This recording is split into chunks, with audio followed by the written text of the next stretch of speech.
Nirmala ji, thank you so much for giving us the first exclusive interview after the budget. You've been very kind to us every year, and thank you so much for that.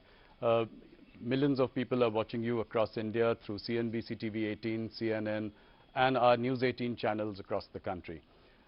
First of all, congratulations on what is your 9th consecutive budget. No other FM has done it consecutively for so many times.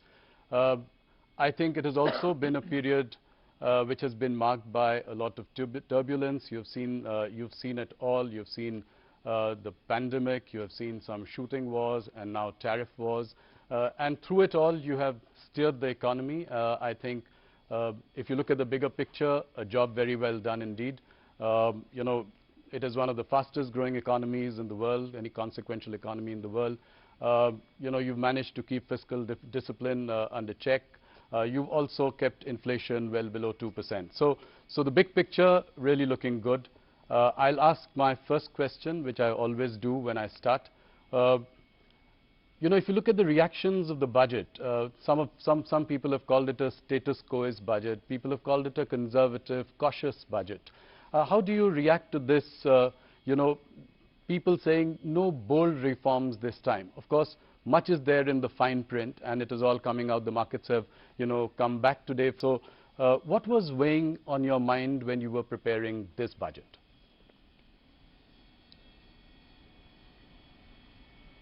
Well, as was observed by you and by domain experts, not just in India, even outside, Indian economy's fundamentals are absolutely strong.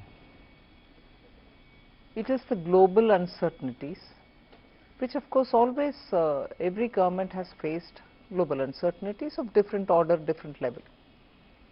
But now the extent to which global uncertainties are bearing on countries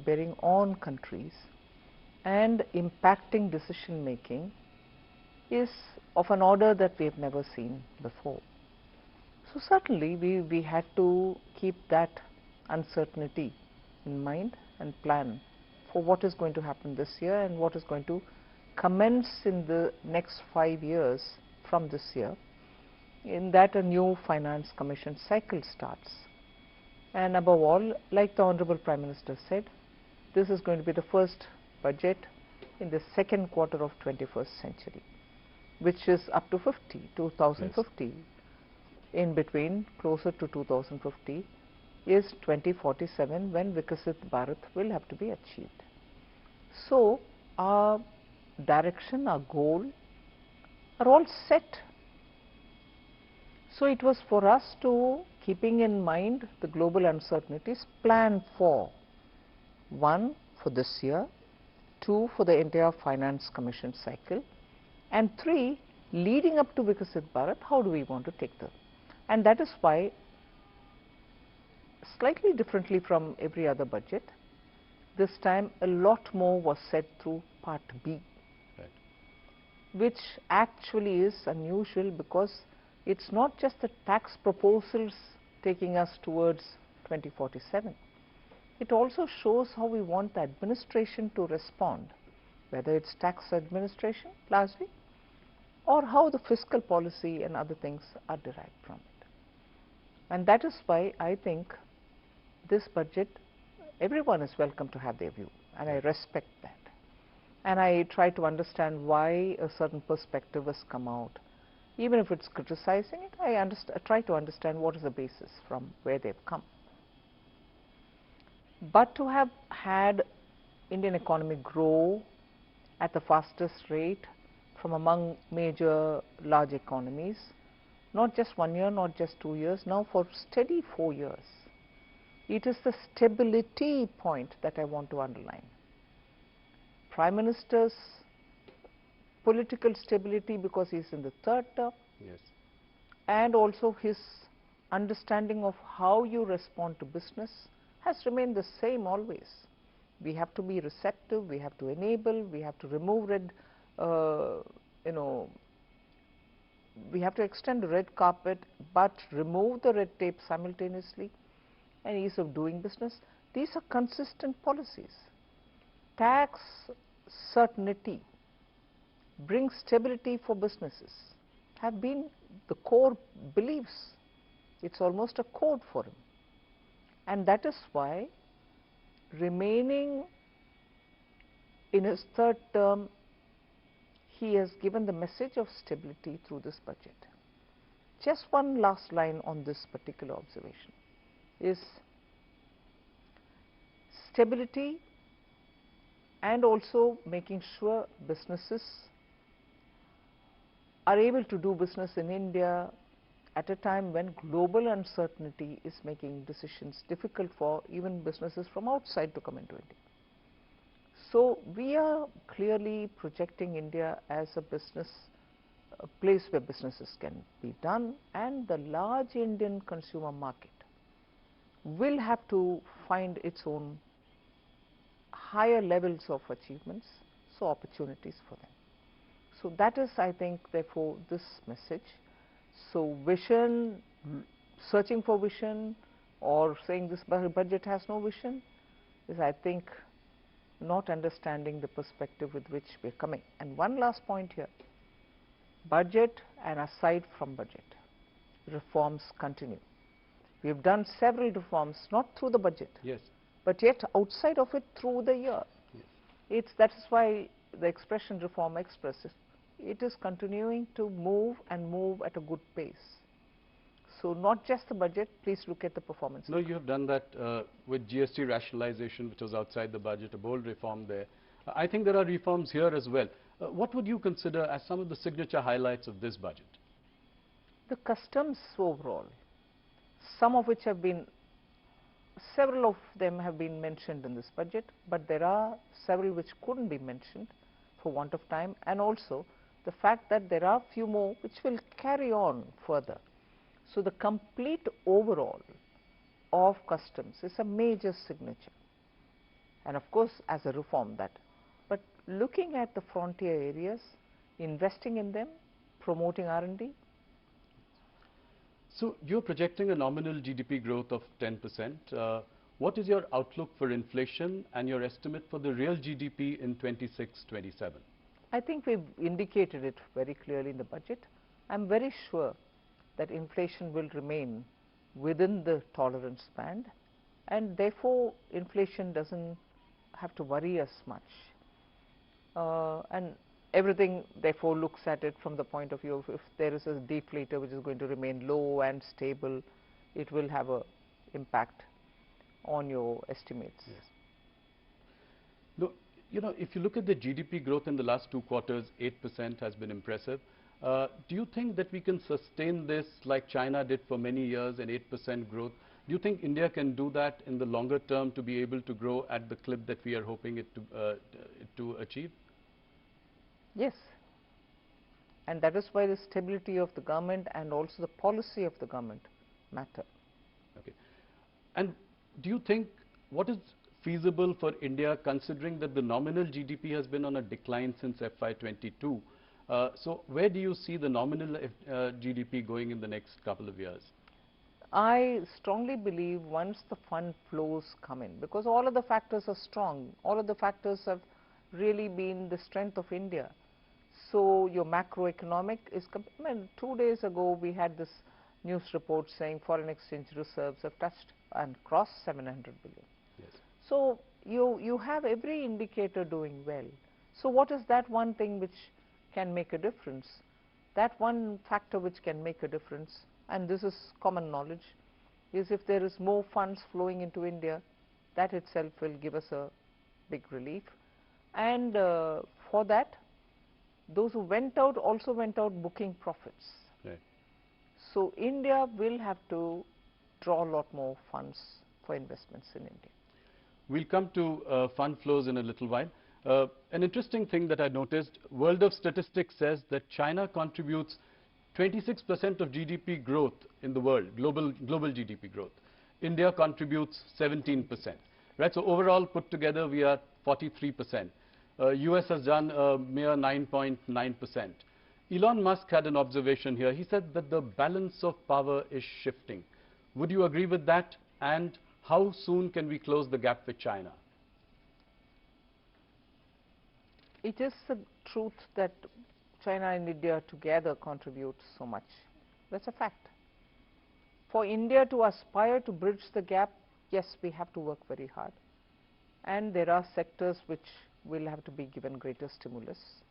Productivity gains will have to arise out of using technology. Our manpower should also get better deployed in the areas in which their skills lie. Yes, we have a lot of work to do, and we will have to do it. So, and that is where my trust and faith is. When the government is stable and when forward-looking policies are encouraged, we can still achieve it. Stability has been your big message this time. You know, tax holiday for data centers has been a bold reform this time. What response do you expect from this? And would it also apply to Indian companies like TCS? See, we are talking about global companies setting up GCCs. Yes. Global companies, if they are Indian in origin, will also have to have their profits and other things understood, global profits made in India. And most of these global companies who are setting up business in India are already also paying tax. It's not as if they are not being covered by taxation for the earnings that they get from India. So if anyone who fits into this definition, not just this, you've very clearly defined it. So referring to that definition, whoever fits in will get it. So an Indian company like TCS might fit into that. A global company. A global company like TCS would fit in. Before I go forward, I would like to take, what the opposition feels about the budget. So Rahul Gandhi has always been very critical of the economy and what you've been doing. When Donald Trump talked about India as a dead economy, he chimed in immediately. In this budget, he says that the finance minister is blind to the realities facing the government. How do you react to this? He's the leader of the opposition in Lok Sabha. I want to take him seriously. And I want to take his observation seriously to see if things can be done better. But most often I think he shoots from his hip. He doesn't keep good foundational data and then make his observation.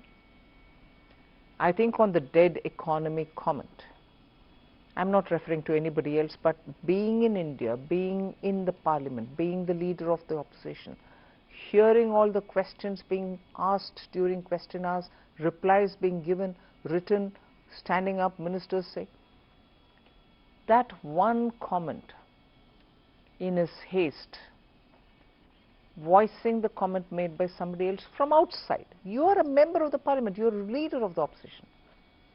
Are you saying you're living in a dead economy? That itself sort of pulls the carpet from under his feet.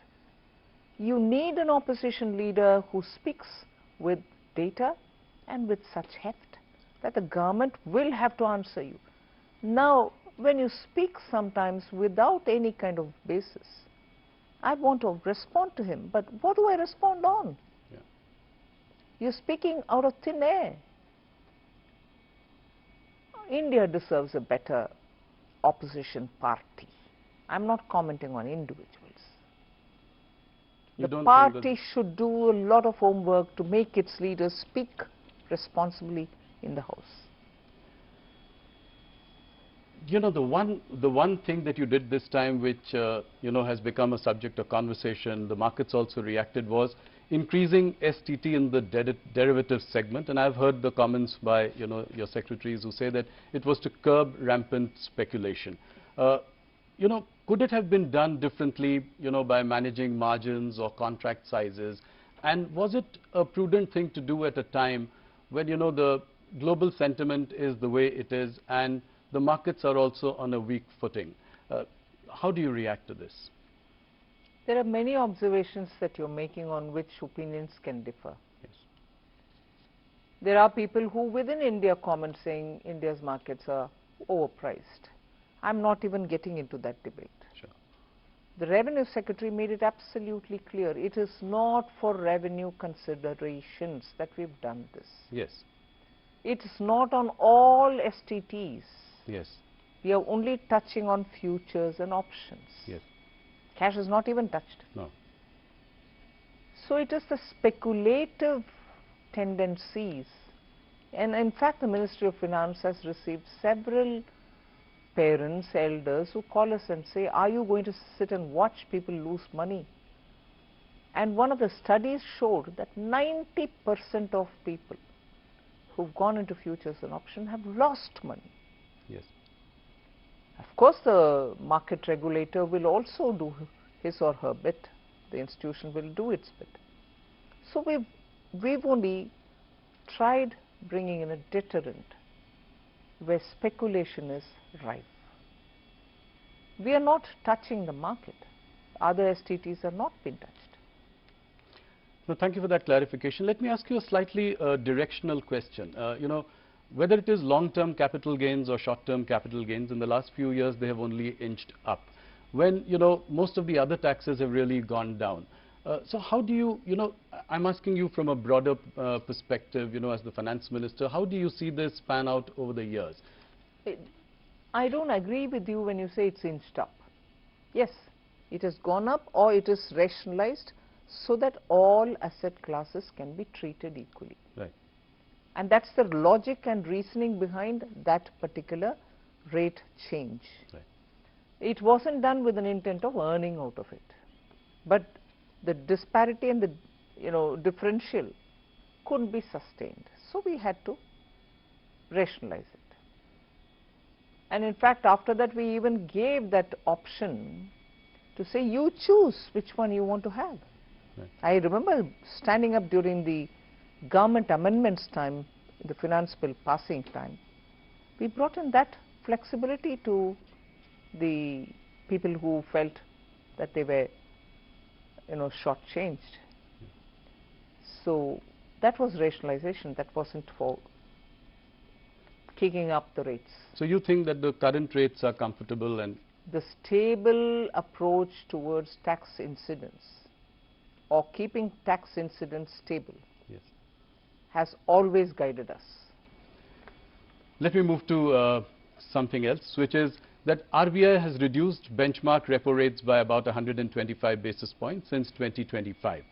But the 10-year bond yields has increased, which means high borrowing costs. How do we tackle this? How do we reduce the cost of borrowing? I think we are very conscious that yields are going up.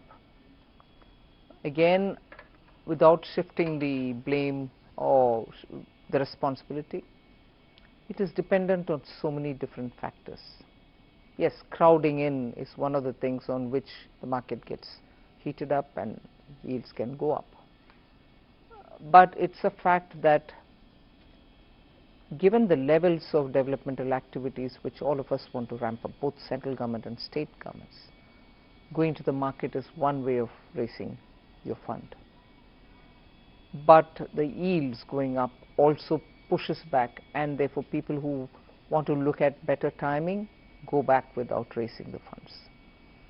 So there is this concern, and that itself could be a deterrent for many states because they cannot afford it. Yes. So it's a very evolving situation. We'll have to see how it goes. Okay. Finance Minister, your party has always stood for a strong rupee. But you know, if you look at the Indian rupee in the last 1 year, it's been on a losing streak. It's almost lost 10% against the dollar, around 16% against the euro. Are you comfortable with this level of the rupee, and are you happy with the steps that the RBI is taking to maintain it? Let's understand one thing. Our party, yes, was in favor of and is in favor of always a strong rupee, no doubt.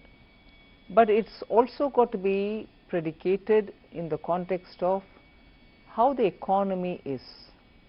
Economy suffering from high inflation, economy being fragile, and your rupee value also not in a good position, makes it really hard and difficult for everybody.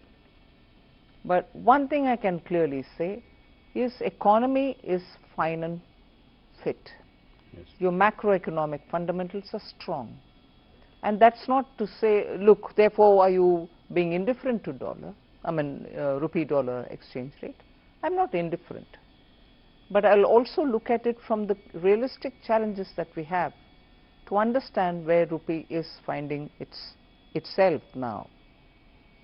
Reserve Bank is closely monitoring. So you are saying that you are comfortable with this situation at the moment? I'm leaving given it the there. situation. I don't think I will say I'm comfortable, not comfortable. I'll leave it there. Okay. India's holding of US Treasury bonds have declined about 25% compared to the peak of 2023. At the same time, Reserve Bank of India has increased its holdings on gold. Do you see this trend continuing? I think many central banks, not just Reserve Bank of India, are pitching to buy more gold, and India seems to be following the trend. Okay. Gold is up by about 80%, silver by 250%. How do you see this in the last 1 year, this phenomenon? The uncertainties in the world are making people to fall back on, let's say, time-proven asset, which is gold. And that's bound to be because it is beyond anyone's fair assessment to see where things will move, and therefore the demand for gold. That brings me to the next point, which was also discussed a lot this budget. Capital gains on sovereign gold bonds purchased in the secondary market. Market participants feel this is some kind of a retrospective tax. Do you agree with that? What was the logic behind this? No. The intent of that sovereign gold bond was at the time of the issuance and also making sure that you hold it the full term. Yes. So those are the two boxes to be checked. If you are doing one and not the other, you picked it up not at the time of issuance but from the secondary markets, one of the boxes not getting ticked, and therefore you're taxed. You bought it during issuance, but you're not holding it full term. Right. One box is not checked, so you're being taxed. It's only when you have taken it at issuance and you're holding it full term, Yes, you get that concession. So every other, which there are only 4 situations, right? So the other 3 situations where both the boxes are not getting checked is where you understand. You've set up a committee to review the banking sector. What will be the remit of this committee? What are the timelines that you are looking at? Could you give us some details? I've not worked on the TOR yet, Okay. but the broad intent was that towards Viksit Bharat, there couldn't be better time for us, especially now when the bank's health is very good. We would want from that strength to understand where we can go and how do we go, which is the path that we take to go there. So that is where we want that committee to work.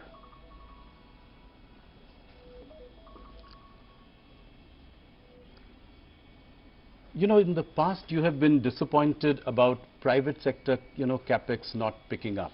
This has been, you've said it in a couple of meetings, you've said it in our interviews as well. Do you see an uptick now because of certain reforms that you have introduced? I see some green shoots. I think it is the situation is improving, and I have reasons to believe that private sector investments will only grow. When I was asking you about this bank committee, there are 2 questions that I have related to that. One is, are you looking at the consolidation of PSU banks? Some mega banks as opposed to a whole lot of PSU banks today. And the second, would you allow conglomerates, Indian private conglomerates, to get into banking?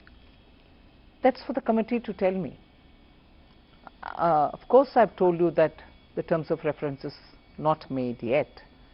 But obviously, when you're looking at banking for Viksit Bharat, banking sector for a Viksit Bharat, there are many core such issues which the committee will have to look into. We'll wait and see what they have to say. It may not be right for me to give my view and preempt what they're going to say. But about the PSU banks, directionally, are we in that direction? I mean, there are far too many of them. and a consolidation of some kind might lead to bigger entities which may be more viable? Let's wait for the committee to say. There is a need for India to have more banks, better banks, bigger banks, whatever. The committee will have to have its mind said. One more interesting question I have, that you'd announced 7 new high-speed rail corridors in your budget. Again, a little more details. What are the time frame that you are looking at? How will you go about it? It's so much left to the rail ministry, but the fact that they've done the ground necessary study and the route plan and everything else, and they were absolutely clear that budgetary announcement will make them, sit up and deliver it. They are definitely going to be delivered at the earliest, because these are dependent on India's technologies, Indian coaches, and so on. So the rail ministry will get into the details of it. I've asked you this question before, but India's trade deficit with China is greater than about $116 billion in 2025. Even though the exports have also gone up, how do you tackle this issue? That is where I think we are very clear in Atmanirbhar Bharat. We need to have capacities built in India for those essential goods that we import, and make sure that we are able to make it in India for Indian market. Even as I say this, we have not restricted the imports of some of the critical machines or equipments or some raw materials which are so important for our industries. So capacities will have to grow, but in the meanwhile you still need, for those very same capacities, imported equipments. So we are doing a fine balancing act in not denying the raw material coming or the equipment coming, because there are some precision tools which you so need when you're going to set up a particular type of factory. We need those to come in here. Sorry. But at the same time, capacities in India will have to be expanded, ramped up sooner, so that our dependencies can come down. But this story is one side of the coin. Right. The other side of the coin is market access in China. I was Commerce Minister, and I know in my time also we've been asking for greater market access for Indian goods. Right, in China. That is moving very slowly.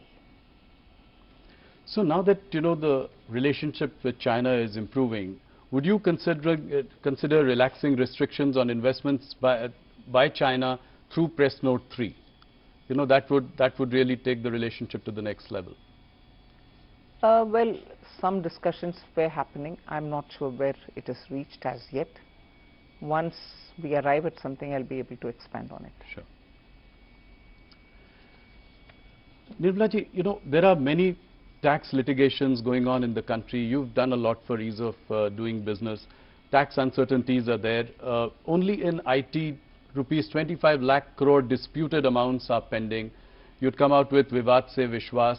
I don't know how successful that was. How do we solve this problem as well?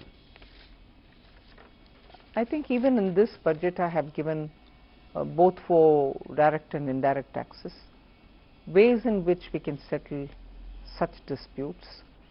Even in the last budget we had made very clear that in some cases where the department, the board does not have to go appealing against a verdict, we should sit back and say, no, we are not appealing. One level of the court has decided, we go in favor of the SSC. So the approach should have to be more to settle and not pursue further. Yes. And that is today's understanding in both the boards. And I'm so happy for it, because now therefore most of our measures are in that route, that we don't go appealing just because we want to earn a few hundred more rupees. Okay. Nirmala ji, disinvestment target is something that is missed almost every year in the last few years. This year also you've taken an ambitious target of 80,000 crore for the coming year. How is it going to be achieved? I've heard, your press conference where it was discussed about IDBI. But what about Shipping Corporation, BPCL, BMEL, Container Corporation, and so on? Can you give us some broad roadmap on the See, way I'm forward? not repeating my answers, but I also want to underline the fact that when government has decided in the cabinet that a certain number of disinvestments will have to happen, it's a duty to honor it. Yes. We will never be able to bypass it and say no, unless the decision itself is changed by the cabinet, and no decision has changed till now. Earlier it was, at least a few years ago, it was COVID affected market, economy reviving market, so we had to be cautious about going to the market when it is not so suitable and so on. But I'm very clear that I will be focusing also now on disinvestment, having given quite a few concessions in direct taxation, having been given in GST indirect taxation. My revenue also will have to be looked at from the point of view of what I'm going to get out of disinvestment. Yes. So it's not to say that I didn't give the attention earlier, but the earlier attention was circumscribed by the fact that we were facing COVID, or we just came out of it, or the situation in the market is not. And some sectors do well, and therefore you can take them forward faster. Yes. Some others take their own time. But we will be going ahead with. So this time it's a very decisive Yes. mandate to go for. That's right. And you're very confident of achieving the number Yes. as well. Okay, that's good to hear. You know, this budget has also given a big fillip to AI, and I would like you to spend a little time trying to help our viewers understand the rationale behind it. The Eco Survey does point out to an AI bubble building up in valuations. So in that backdrop, what are we planning to do? How do we take this forward? See, government's interest in bringing AI is to improve productivity. Large-scale production benefits when you have AI influencing. Small-scale companies, MSMEs, in some sectors will benefit with AI. AI also is now so much sought after from the point of view of the orange economy. Yes. AI now has become part of every office. I've said this before, that in income tax and in GST, using artificial intelligence, deep tech, we are able to detect and see the money trail where we need to chase. Physically, manually, without technology, it would have taken years for us to find the money trail. Whereas now you go on this AI, you are able to get the entire web before you of who's going where, from where to where money is being sent, and so on. So if that is the case with income tax, that's the case also with rural technologies, Yes. with agriculture, with surprisingly even in animal husbandry, crop intensity, and then you're able to predict what will be the crop outcome and so on. So every department is today moving to use AI. Now, that's not displacing labor, it's creating more job opportunities, but job opportunities for those who are trained and skilled in AI. Yeah. And that is why in this budget you see that we are listing out ways in which we are going to bring in technology into schools, into colleges, so that they will be able to come out and be an entrepreneur or set up a business to say, you want some AI solutions, I can give you. Sure. We are doing that as a pilot now in 3 states at the ITI district level. In the age-old ITIs, Yes. where students went and learned some technology, they don't become engineers, but they do get a diploma. Used to be the world earlier. Yeah. Yes. Now we are upgrading all these district level ITIs with the central government's money and making sure that master trainers are sent to all the districts, students are brought in, they can have the AI training and therefore be ready for the market. Just as the last budget and the budget before, we had set up institutions of excellence for AI in agriculture, AI in health, AI in cities building. Let me move to some political questions. And before anything else, this time people said there were not much mention of poll-bound states in your budget. In fact, you know, the governments in Kerala and in Tamil Nadu have reacted and said there's nothing in it for us. M.K. Stalin has said that, you know, Tamil Nadu has been snubbed by you. How do you react to this? It's sad commentary, you know. It's a sad commentary. Super fast trains, or the trains that we've announced, not bullet, but the high-speed trains are going to Chennai. They're getting connected to Hyderabad. They're getting connected to Bengaluru.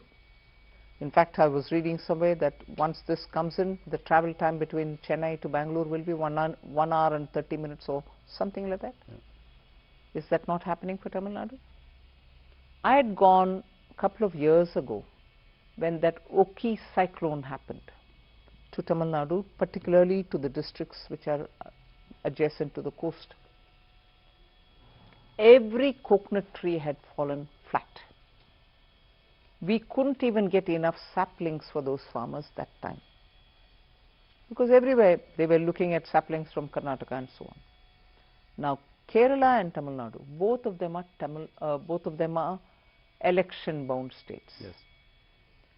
Coconut trees there, every farmer is going to get benefited because they can replace old trees which are not giving yield with fresh saplings. Coconut promotion doesn't benefit pole-bound Tamil Nadu, doesn't benefit pole-bound Kerala. The rare earth corridors, yes, both Kerala and Tamil Nadu get it. Pole-bound states. yes. In fact, if I can say, defense corridor is in Tamil Nadu. Now they get the second corridor, which is rare earth corridor.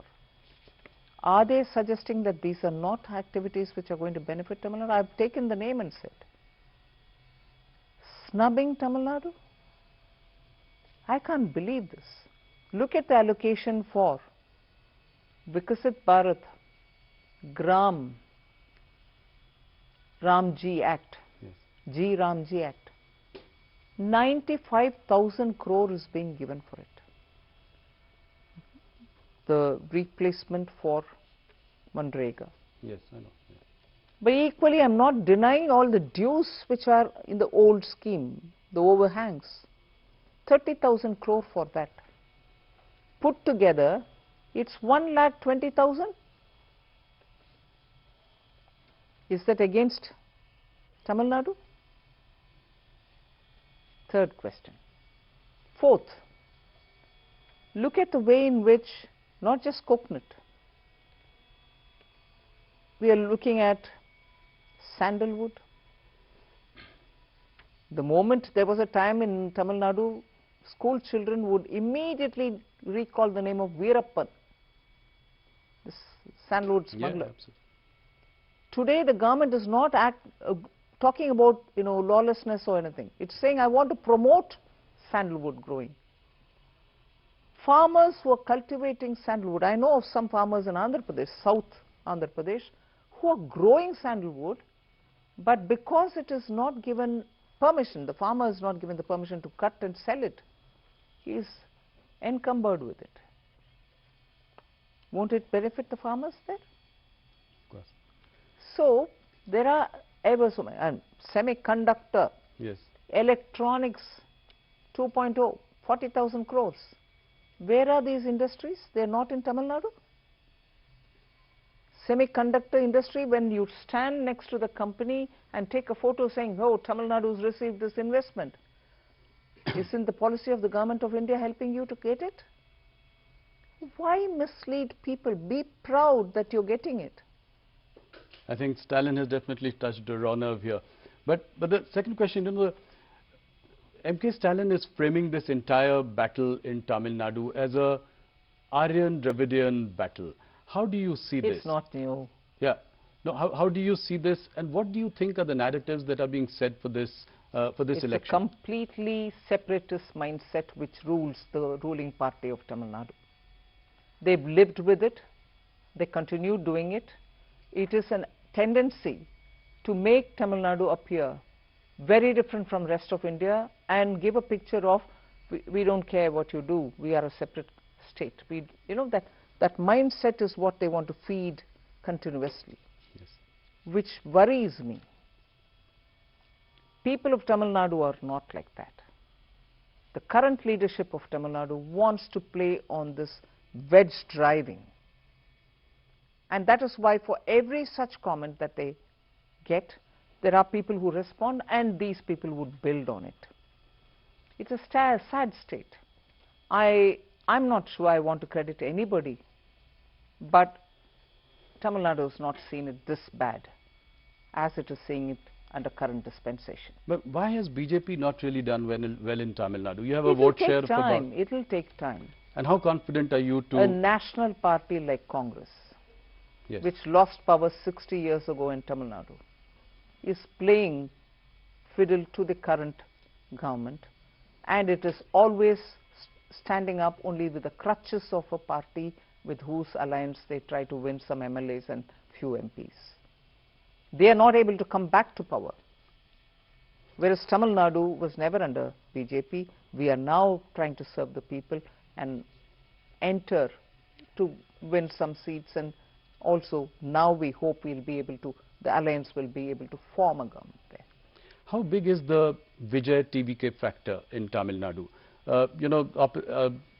DMK is saying that, the Bharatiya Janata Party, the government is coercing, harassing Vijay to join the NDA so that they can... Who's saying that? Stalin and, DMK. I mean, they are saying that, they are trying to CBI raids on him, his films not being released. How do you see this? Is he that big a factor in this election? If anybody who's got to be afraid of a factor who's big and who's worrying, is the party which is in ruling.